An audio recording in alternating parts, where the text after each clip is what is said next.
அனைத்து ஆசிரியர்களுக்கும் வணக்கம். பள்ளி மேலாண்மை குழு விழிப்புணர்வு கூட்டத்திற்கு வருகை புரியும் பெற்றோர்களுக்கான அட்டெண்டன்ஸ் மற்றும் அவர்களின் குழு புகைப்படத்தினை எவ்வாறு நமது பள்ளியின் எமிஸ் வலைதளத்தில் பதிவேற்றம் செய்வது என்பது குறித்து இந்த வீடியோவில் பார்க்கலாம். அதற்கு உங்களது மொபைலில் குரோம் ப்ரௌசர் ஓப்பன் பண்ணிக்கோங்க. ஓப்பன் பண்ணிவிட்டு சர்ச் பாக்ஸில் எமிஸ் அப்படின்னு டைப் பண்ணுங்கள். உங்களுக்கு ஃபர்ஸ்ட் லிங்க்கே emis.tnschools.gov.in அப்படின்னு வந்திருக்கும். அந்த லிங்க்கை கிளிக் பண்ணிக்கோங்க. நீங்கள் கிளிக் பண்ணினதும் யூசர் நேம் பாஸ்வேர்ட் டைப் பண்ண சொல்லி கேட்கும். யூசர் நேம் அப்படிங்கிற இடத்துல உங்களது பள்ளியின் 11 டிஜிட் யூடிஎஸ் நம்பரை பயன்படுத்தி லாகின் பண்ணிக்கோங்க.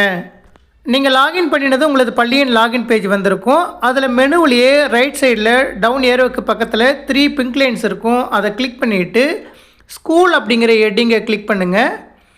கிளிக் பண்ணினதும் ஸ்கூல் டீட்டெயில்ஸ் அப்படின்னு வந்துட்டு அதில் 7வதாக எஸ்எம்சி ரீகான்ஸ்டியூஷன் 2026-28 அப்படின்னு ஒரு ஹெட்டிங் வந்திருக்கும். அந்த ஹெட்டிங்கை கிளிக் பண்ணுங்கள். நீங்கள் கிளிக் பண்ணினதும் எஸ்எம்சி ரீகான்ஸ்டியூஷன் 2026-28 அப்படின்னு வந்துட்டு அதில் மீட்டிங்ஸ் அப்படின்னு கொடுத்துருக்காங்க. Record both the awareness and participation meetings, open the member registration tape to register the elected members அப்படின்னு கொடுத்துருக்காங்க.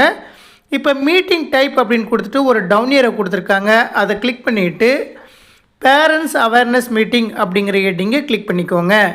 இதே வழிமுறையை பின்பற்றி தான் நம்ம பள்ளி மேலாண்மை குழு மறுகட்டமைப்பு நடைபெறும் தினத்தன்று அட்டெண்டன்ஸ் பதிவிட வேண்டியிருக்கும். இப்போ விழிப்புணர்வு கூட்டத்திற்கான வருகையை பதிவிடுவதற்கு பேரண்ட்ஸ் அவேர்னஸ் மீட்டிங் அப்படிங்கிற ஹெட்டிங்கை செலக்ட் பண்ணிக்கோங்க. செலக்ட் பண்ணினதும் டேட் அப்படின்னு கொடுத்துட்டு காலண்டரை செலக்ட் பண்ணுவதற்காக ப்ளூ கலரில் ஒரு ஐக்கன் கொடுத்துருக்காங்க. அதை டச் பண்ணிவிட்டு பள்ளி மேலாண்மை குழு விழிப்புணர்வு கூட்டம் நமக்கு 29ஆம் தேதி நடைபெற இருப்பதால் 29 அப்படிங்கிற தேதியை செலக்ட் பண்ணிக்கோங்க.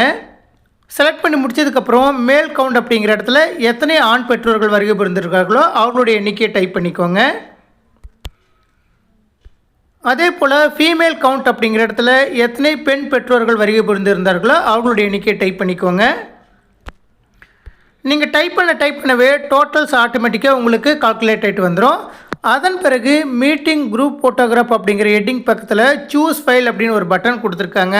அதை கிளிக் பண்ணிவிட்டு நீங்கள் அந்த குழு புகைப்படம் உங்களோட மொபைலில் ரீசெண்டாக எடுத்திருந்தீங்கன்னா அதுக்கு உங்களுக்கு ஷோ ஆகும். அதை செலக்ட் பண்ணிக்கோங்க. செலக்ட் பண்ணிவிட்டு டன் கொடுத்துக்கோங்க. டன் கொடுத்ததும் உங்களுக்கு சைட்லேயே அது வியூ காண்பிக்கும். அதே போல் இந்த விவரங்களை நீங்கள் கரெக்டாக பதிவேற்றம் செய்த பிறகு பாட்டமில் சப்மிட் அட்டெண்டன்ஸ் அப்படின்ட்டு ப்ளூ கலரில் ஒரு பட்டன் கொடுத்துருக்காங்க. அதை கிளிக் பண்ணுங்கள். கிளிக் பண்ணினதும் submit the parents awareness meeting record for தேதி கொடுத்துருப்பாங்க. அதே போல் மேல் எவ்வளோ, ஃபீமேல் எவ்வளோ, அதே போல் டோட்டல் மெம்பர்ஸ் எவ்வளோ என்ற விவரம் கொடுத்துருப்பாங்க. இது கரெக்டாக அப்படிங்கிறத உறுதிப்படுத்திட்டு சப்மிட் அப்படிங்கிற பிங்க் கலர் பட்டனை கிளிக் பண்ணுங்கள். நீங்கள் கிளிக் பண்ணினதும் பேரண்ட்ஸ் அவேர்னஸ் மீட்டிங்கான அட்டெண்டன்ஸ் உங்களது பள்ளியின் எமிஸ் வலைதளத்தில் பதிவாயிட்டு வந்திருக்கும். இதுபோல் மிக எளிமையான முறையில் பள்ளி மேலாண்மை குழு விழிப்புணர்வு கூட்டத்திற்கு வருகை புரியும் பெற்றோர்களின் வருகையினை நமது பள்ளியின் எமிஸ் வலைதளம் வாயிலாகவே பதிவிட்டு கொள்ளலாம். நன்றி.